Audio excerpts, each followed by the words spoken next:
ଲାଗିନି।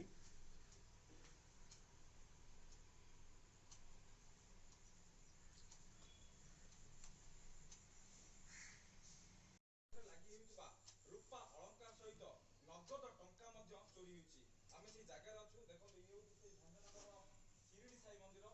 ଏଠାରେ ଗତକାଲି ରାତିରେ କିଛି ଚୋର ଭିତରେ ପଶିଛନ୍ତି, ମନ୍ଦିରର ଲକର ଭାଙ୍ଗିଛନ୍ତି ଏବଂ ସେଥିମଧ୍ୟରୁ ଯାହା ଯାହା ଅଳଙ୍କାର ଥିଲା ସେଗୁଡ଼ିକ ସବୁ ଚୋରି କରି ନେଇଛନ୍ତି। ଇଏ ହେଉଛି